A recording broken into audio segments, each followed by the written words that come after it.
Welcome to Human Potential at Work, the show where we explore social impact, inclusion, and empowerment of everyone, including persons with disabilities. Get ready to be inspired, hear success stories, and learn tips and principles for bringing out the best in everyone. Hello, everyone. This is Debra Rue, and this is Human Potential at Work.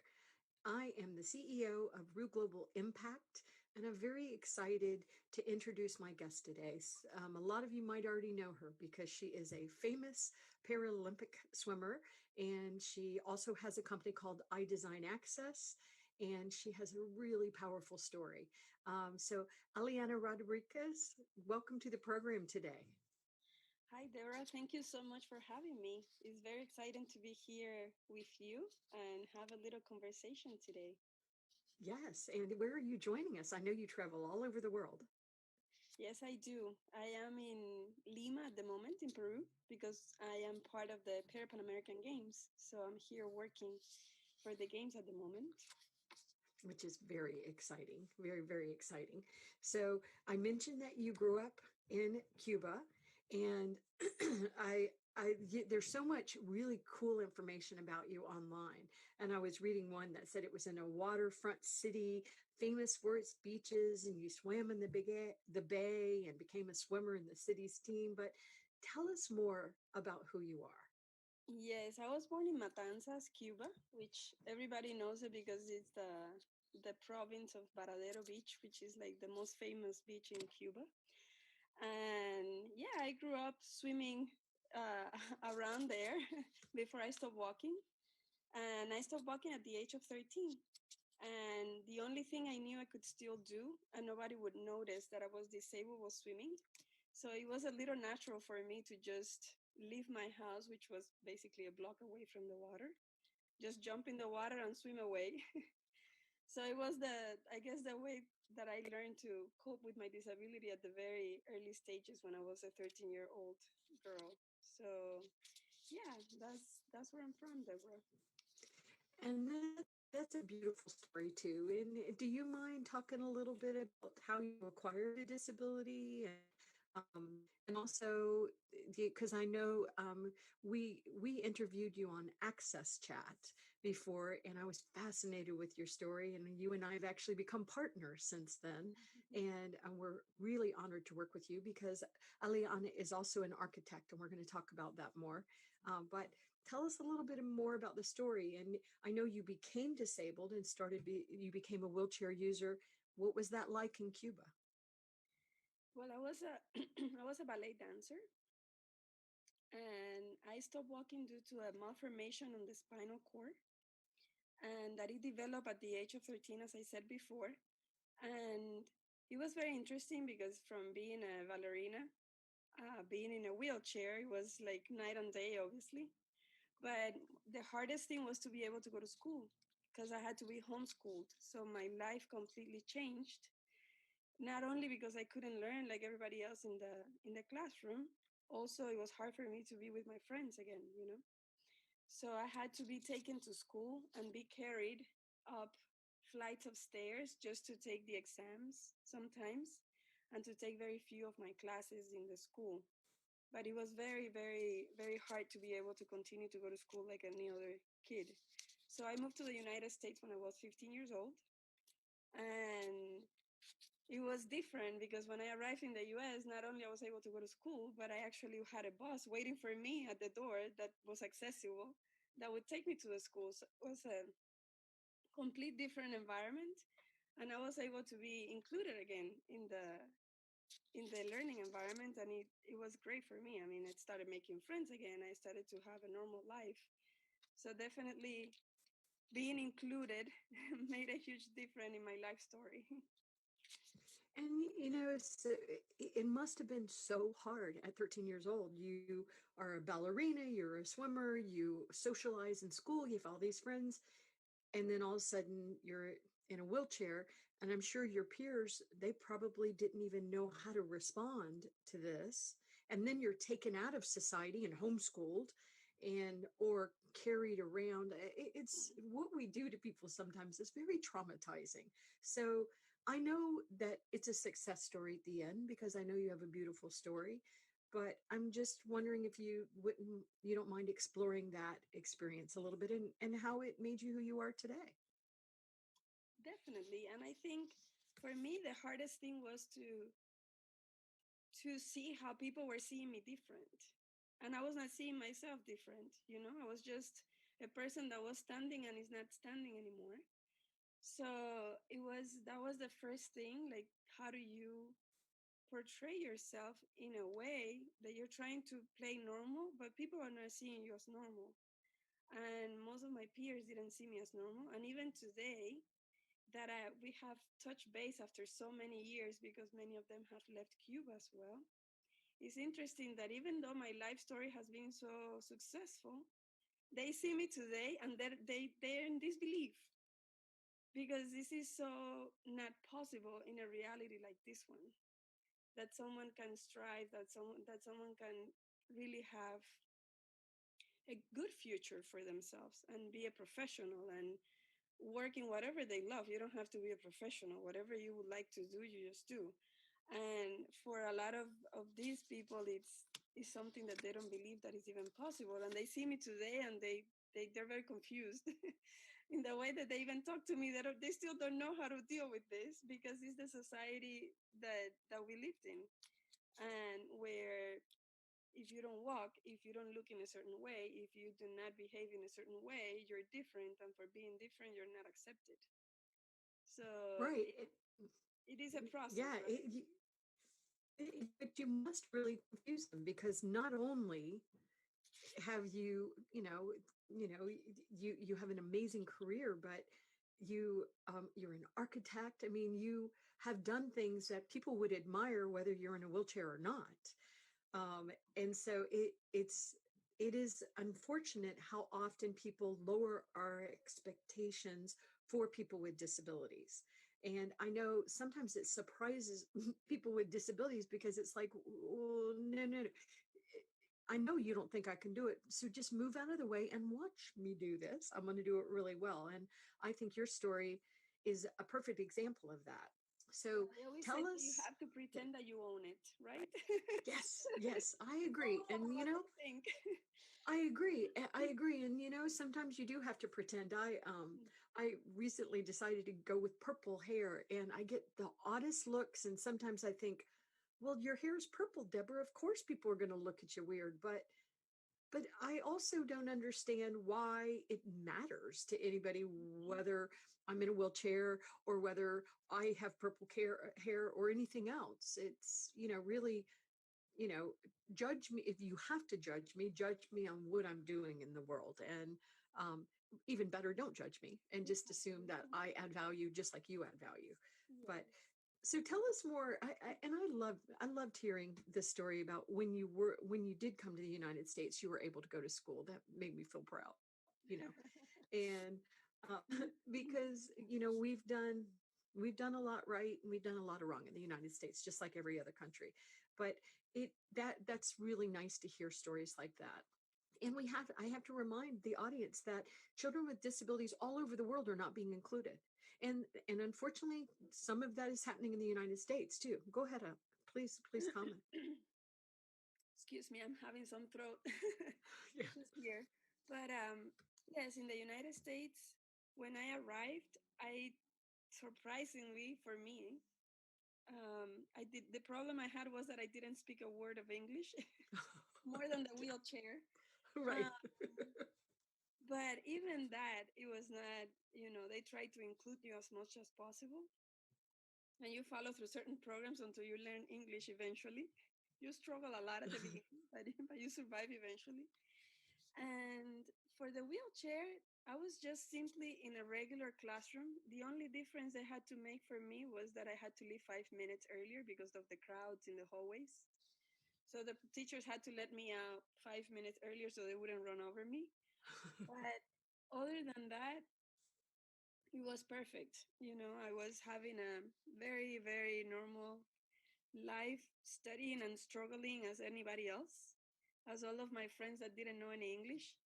And I think it was the best experience for me because I started swimming back in the US. I didn't tell you this, but I swam in Cuba for a little while.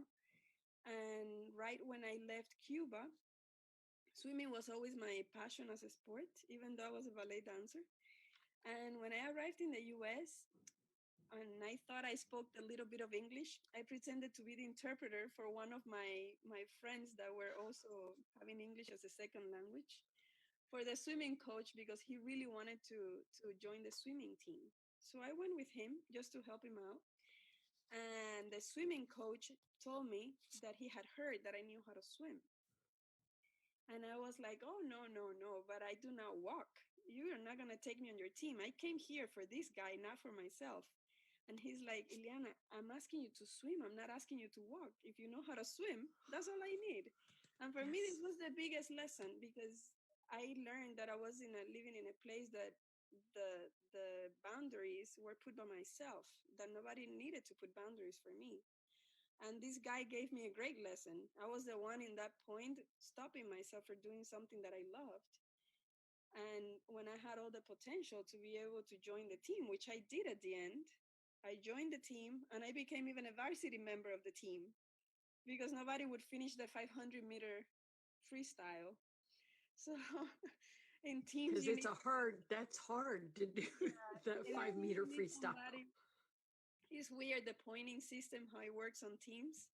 And they needed to have a certain number of people that would finish the event to actually get the points. It doesn't matter if you finish first or last, it would allow you to get certain points.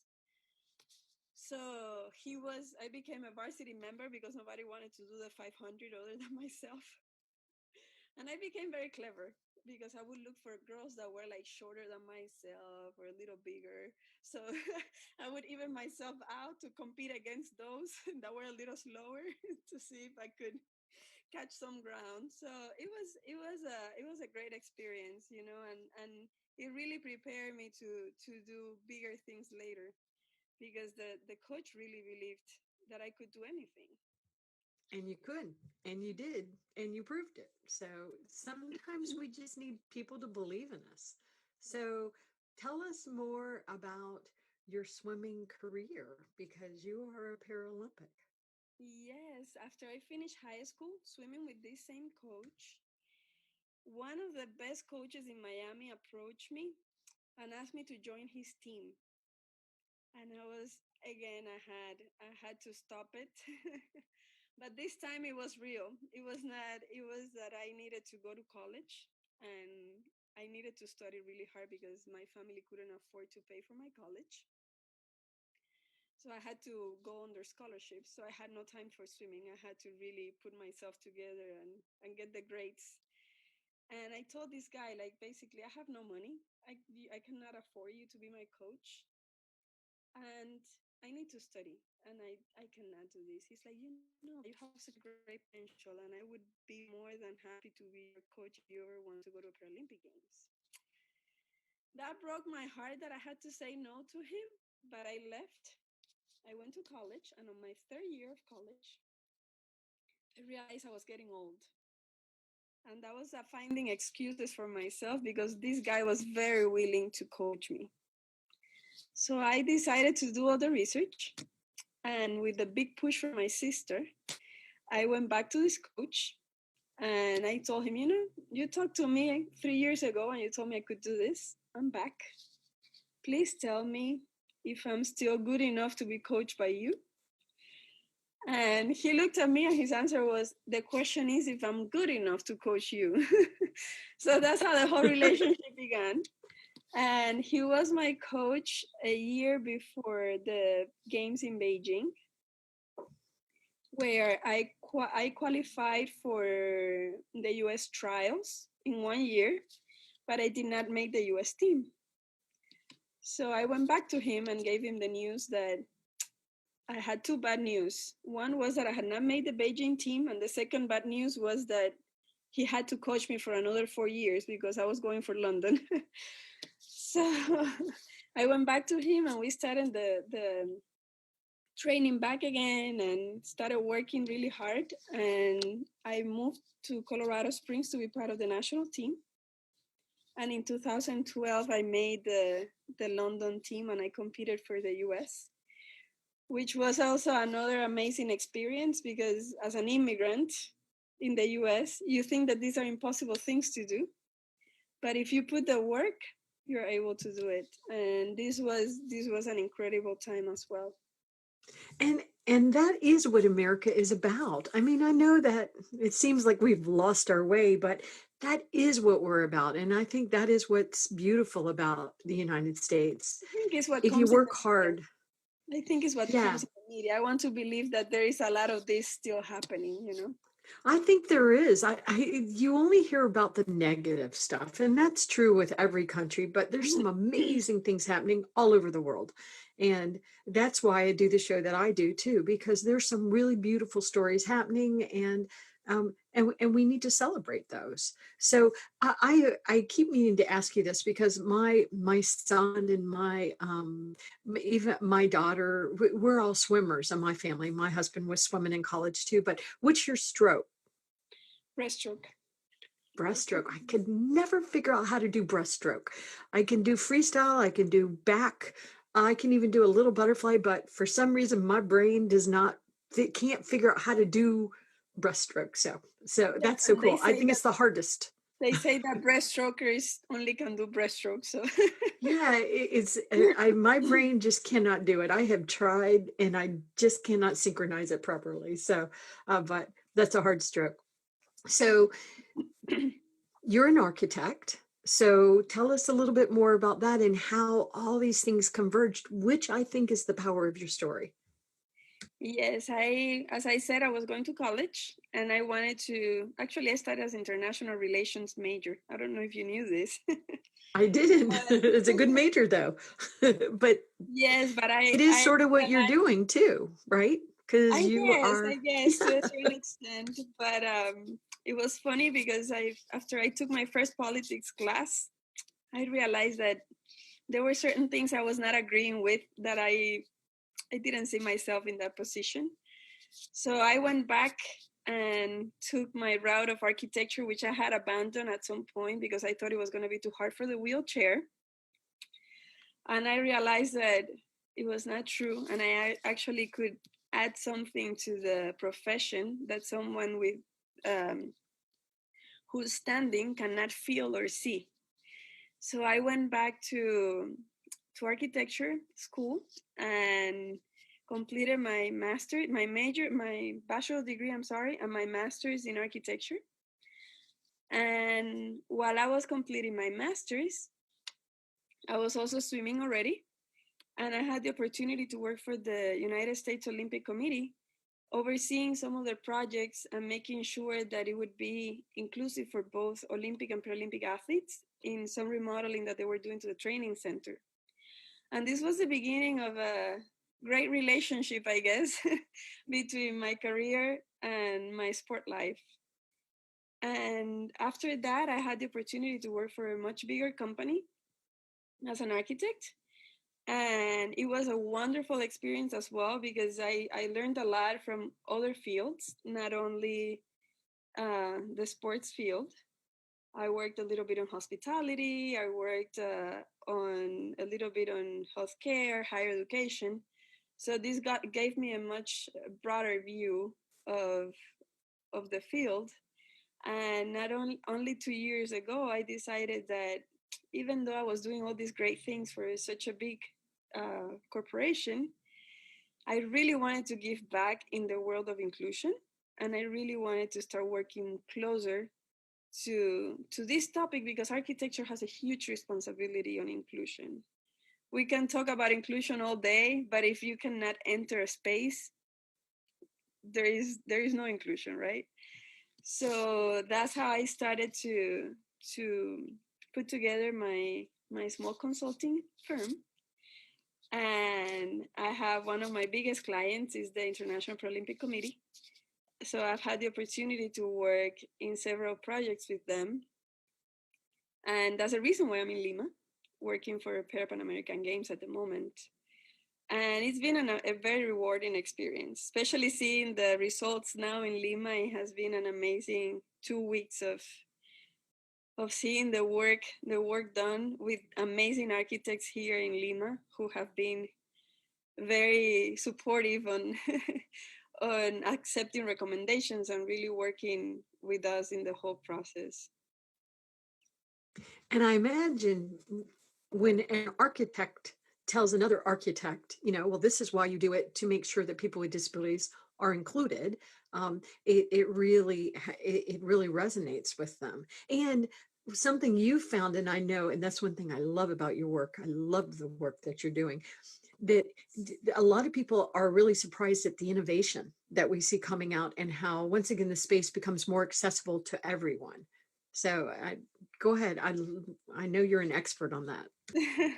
I don't know. The expert word scares me sometimes. I'm not gonna lie. I agree. I agree. I understand. But I think definitely, I think that there's two things. When architects look at buildings, I always say that they're looking at so many things. And I understand, and I think that's when we start to communicate really well, is because I understand what they're trying to achieve and all the things that they're looking at the same time that they're looking at what I'm asking them. So it becomes a really big challenge sometimes to convince them that this is really important. But I think if we capture it in the right time, it's always very positive and the results are very positive. And now with how much technology is coming along and how much we are advancing, like we were talking before we started chatting about the 5G, how much technology is really developing, I think the construction world is going to benefit from this, but also accessibility is going to also benefit from it tremendously, from wayfinding to being able to experience, everybody experience everything equally, right? From people who are visually impaired, people who have with hard of hearing. I mean, even language barrier is going to be something that down the road will not be a problem anymore. I don't know if we'll be talking in emojis, but That's right. it might be, but we will see. Well, and the thing that I love about the work you're doing, the impact is so great. So whenever the Olympics and the Paralympics come to a country, I mean, just for the audience, think about all the moving parts they have to do to get prepared for that. So it's almost like building a smart city every time. It's really complicated. Well, the cities, like the athletes, they train themselves. I always compare the two, right? The difference is that, the athletes, they get there, and if they don't win the medal, they did an amazing job anyways. But if the city doesn't prepare well and do not deliver, then we have a problem, right? Right. So And we've it's a really hard process for the city. But I think that when they train themselves well enough and when they make it there, the reward is great, because in terms of inclusion, it changes the mind of the society to begin with. And also a lot of time regulations also have to be improved to be able to meet some of the standards that the games bring along. So I think at the end of the day, there's a legacy. It's a social legacy, and it's also an infrastructure legacy that the games leave behind. And that's definitely one of the things that I enjoy the most, that you finish something that it doesn't end in the games. It's something that would continue after the games. I know that I spoke in Vancouver a few years ago, and I was really surprised at how accessible it was. And I talked to everybody, and I was talking to the taxi drivers, and the people were so proud of what had been done during the Olympics to really make Vancouver one of the most accessible cities in the world. And it was a beautiful place anyway, but every single one of their taxis are accessible. I mean, it's just ridiculous how accessible it is. And so the legacy is so powerful. And I think a lot of people don't even realize the legacy that the Paralympics and the Olympics are leaving behind. Yeah. And it benefits everybody. So right now, I mean, there are multiple Olympics coming up. So what games are you working on right now? Well, at the moment, I'm working for Tokyo. and I should be working for the next winter ones as well in Beijing, and we will see what follows after that. It's but I hope I continue to work in as many of them as possible, and also I would really hope that I get to work more closer with the cities. I think is it's very important to start thinking about what happens behind the scenes, because the venues are there, the installation used for the games are there, but we need to remember that this is a very special event. So when this event leaves, we have to be very careful of what we leave behind, because accessibility for the games is a different conversation than accessibility at a city, because you program yourself for different numbers of people. So it's a really big challenge. And but if we were more inclusive, it wouldn't be as challenging, obviously. But it is the reality that we face when we start to work in some of these projects. Yeah, it's there's so many moving parts, and I know that Paris is coming up too. So there's it's very exciting, and it's a huge honor for Yeah. these country cities to to host the Olympic Games. Yeah. It's a huge honor. So tell us more about being an architect, because I know that you don't only do the Paralympics, and I know once again, we are so honored to be collaborating with you on projects. And we're bringing in like the technology part, and you're bringing the architecture. The digital inclusion and the built barriers. It's very exciting. It's a very exciting time in the world. Yes, it's definitely very exciting to collaborate with people like you, Debra. I think from my end, from the architecture side, as I have told you before, I'm not a tech savvy, but I think it's very important that people from your field and from my field are starting to have conversations for sure. And also in the architecture side, one of the main reasons why I decided to go full on and study architecture was because I think that we should not be excluding when we design in our design concepts, we should not be excluding accessibility. And if we as designers start to look at inclusion as the core when we're thinking of the users that we are planning a building of any kind, if we start to think of the of the inclusion as the main point when you're thinking of all the people that you're bringing together, you're going to have buildings that are not accessible, that they're just usable by anybody. And this not only benefits somebody with a disability. How many times have we seen people that take ramps and they walk down a ramp just because it's less scary than walking down steps? You It know, is. It is. simple as that. Like if you don't have good balance for any reason, you know, it's because you're holding too many things, because you're pushing a cart, because you're doing any kind of activity, it might be easier to use a ramp than to use the stairs. So why do we have to separate the two? Just bring them together. So if we start to think about that and make it beautiful, you know, because we're very Yes. good at hiding these things, like if it was something bad. I remember I was in college in the Virgin Islands.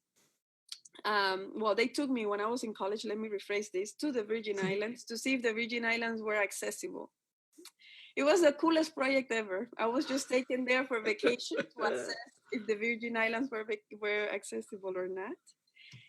And I remember in the wrap up of the event, a gentleman comes to me and he says that he didn't understand why we were talking about this topic, because in the Virgin Islands everybody's very active. So active people don't stop walking. Wow. And I just smiled at him and I said, you know what? I think you should think a little bit more, because I was a ballet dancer and I think that's pretty active. And look at me, I'm in a wheelchair. It can happen to anyone at any given time, you know? So I think this conversation, we just need to stop being ashamed of this, right? So, I agree. I agree. And Doug Foresta, our producer, he has a double stroller because he has two little girls that are 2 years old and younger. He has a double stroller. I bet you he always looks for the ramp. What, he's going to drag the double stroller with his babies inside of it up the stairs is ridiculous. You know, and so we all benefit from it. And I agree. I think it's such an important point. We need to design it in a way that it is beautiful. Let's design it beautiful. I remember when we were changing the law in the United States, and we were going to make sure there was, and I'm gonna say it wrong, but the devices that will help somebody transfer from a wheelchair into a pool. And they were going to put them everywhere. And I'm like, well, why don't we? And I understand when the pool's already built, you got to come up with something, but why not be creative and design a pool that everyone can enter, and there's so many benefits to doing it that way. You know, I don't want to step into a pool that just all of a sudden drops to, 3 feet or more. No, or So, transfer to something so low. Maybe you just want to sit on a bench and transfer into the water. Why right. do you have to?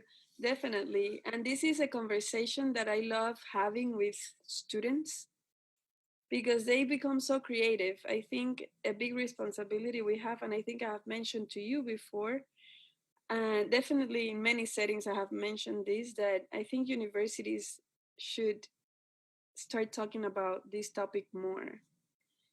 Architecture schools are not talking enough about this topic. And I think this is the time that people become creative. This is the time that people dream about this, about design in general. Then you hit real life and then budget comes and other problems. So the dream fades a little bit.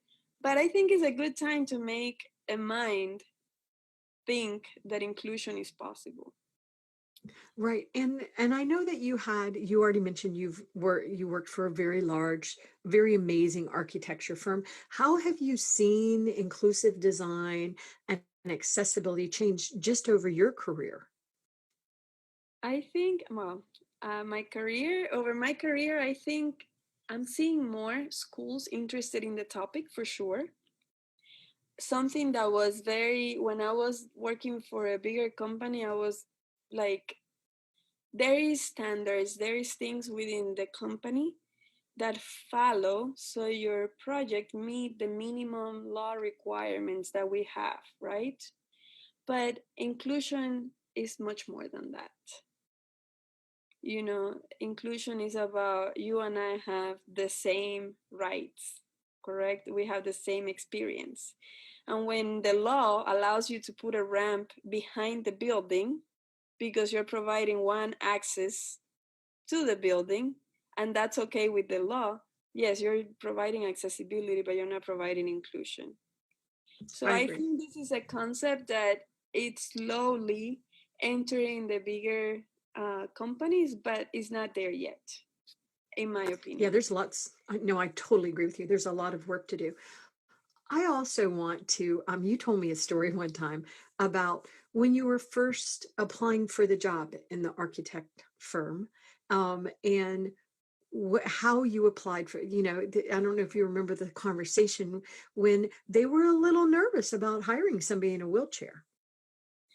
Yes, this was not on the big company. It was in a different Okay. job, in a different company.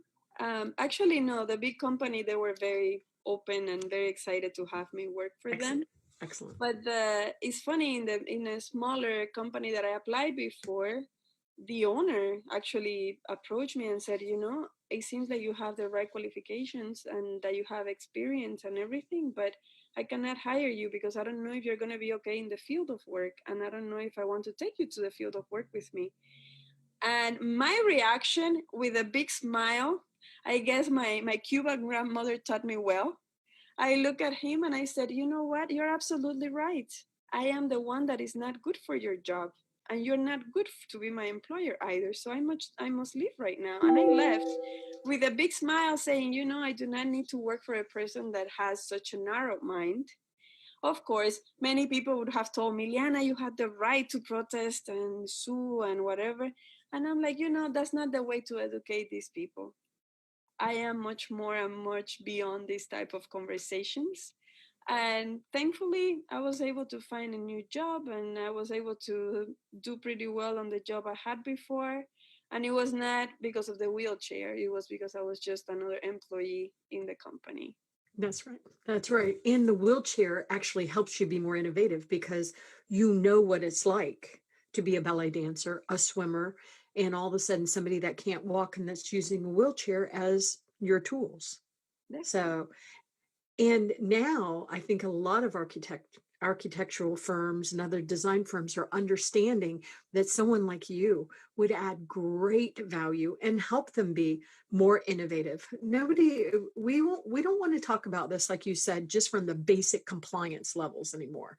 Let's talk about this from innovation, real true innovation. And that's what you bring to the table. Yes. Or at least I try really hard to. No, I've seen your work. She definitely is bringing it to the table. So let's talk about how we can people can find you. So I know you just are you're a brand new entrepreneur, and you I don't know if I think your website is almost finished or it is finished. So let's talk about what you're doing, what your company does. Well, my company basically works with architects and designers. I try to approach uh, them early enough, or they look for me early enough in the process to be able to walk through the entire project from the schematic design all the way to CDs to make sure that they comply, and not only comply with the ADA or with the minimum standards, but to also have a good design and have a project that it's, as you mentioned before, that it innovates and it looks at inclusion as a whole. And so I created the company's iDesign Access. You can find it on idesignAccess.com. And yes, the web page is about to be completed because I'm working very closely with your team to be able to do it. And hopefully in the next month or so, it should be up and running. And I'm very excited about this. And I think my work is mainly to advise sometimes clients if the architect is not the one that is working with me already. Many times the client is the one that approaches me to make sure that their project is inclusive. And I think it's an important work, definitely, because from a business perspective, I think there is a huge return on investment when you have an inclusive space, because any client can come and benefit from it, no matter if you're an owner of a restaurant or you're an owner of a hospital or if you're an owner of basically any institution. And so this is the type of work that I've been doing. And in Texas, it is required to have an accessibility specialist that actually signs your drawings. So I do a lot of that technical work within the organization as well. And I also want you to give us your social media handles and stuff, and normally then I would end it. But before I do that, I also want to talk just a little bit more about the work that you're doing with our team, with David Perez, to make sure that Latin America is truly included, because we see a lot of the Latin American countries that are not being included. A lot of our Spanish speakers are not being included in these conversations, and you're going to change that. Well, we started talking with about education, and this is probably where my heart is, because I think when you have kids who learn to be inclusive and have an environment where all kids collaborate at such an early age in a school is the best setting, or a playground, I think we can improve our society, right? So with David, we started talking about, hopefully in Costa Rica, to see if we start seeing more schools being interested on approaching accessibility and doing some work directly in countries like Costa Rica, not only limited to Costa Rica, obviously, but if we start to do more in the education sector in Latin America, that would be like a dream come true for myself, since this is definitely a passion. And also being Latin, I think it would be, I understand the culture and I understand that is very needed. It really is. Yes, and I think it would make a huge difference for a lot of the kids who want to. We shouldn't be segregated. In a lot of our countries, people with disabilities are sent to a specific school rather than being sent to a regular school with any other kid. So we need to start moving in a whole different direction to really see progress, right? So hopefully some of this. No, it's definitely going to happen. I know that David Perez, who is our chief strategic officer, he's in Colombia this week in Barranquilla at the University del Norte, and there's a huge conference there with people from all over Latin America. And we're there talking about inclusion, and it's very exciting the response he's getting. And I met David in Costa Rica. He lives in Costa Rica, but I met David at a UNESCO event where 6 of the Central American countries came together. There's 7 Central American countries, but 6 of them, the Spanish speaking countries, came together, and the people, they want change, they want innovation, and they were so eager, and they want to be included. They don't want to be segregated.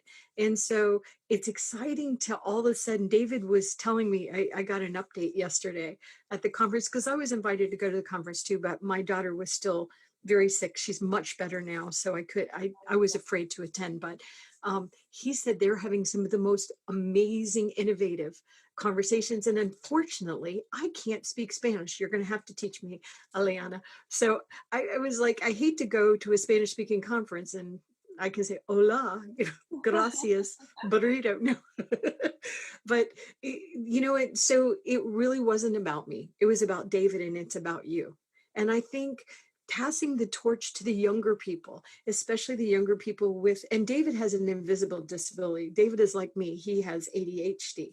And I actually think, once again, it makes us, it can be a superhero, it can. Exactly. Yeah, it can be intense, and we're hard to educate, but we're really innovative and driven. So we all benefit from the work that we're doing together. And I'm looking forward to continuing to change the world with you. I know you and I are going to be in Germany in November. Yes. And we're going to be training about this. So there's a lot happening, and it's very exciting. So, all right, I would talk to you for hours and hours, but let me make sure of a couple things. I want to, even though her website is still being designed, and it's going to be spectacular. They're being so creative with it. But she still is available. So, Eliana, how can people find you on social media? And once again, we will put the link to the Access Chat video. We'll put some other links about her. She's a real superstar. And we'll put the address, her email address, her website address. But how can they find you on social media? They can find me on Twitter. They can find me on Twitter under iDesign Access. And also, they can find me on Instagram, Ileana Rodriguez, and also on Facebook as well. Yes, yes. And come to us and we'll tell you how to find her. She's amazing and innovative, and she's an example of what we can do if we bother to include people. So thank you so much for being on the show. I'm so impressed. I remember when Neil Milliken introduced me to you on Access Chat, I was like, I must get to know her. So then I started stalking you. So I appreciate it, Debra. It's been great working with you as well. And thank you so much for the space. And I am very glad that even though I was running crazy, we were able to make it happen. Yes, me too. Me too. And I appreciate the work you're doing with the International Paralympic Committee. It's very exciting. So thank you for being on this show. And I look forward to changing the world with you. So I will talk to you again soon. So I want to say bye to the audience, and we'll make sure to put all the links out so that you can find this amazing architect. Thanks, everyone. Bye.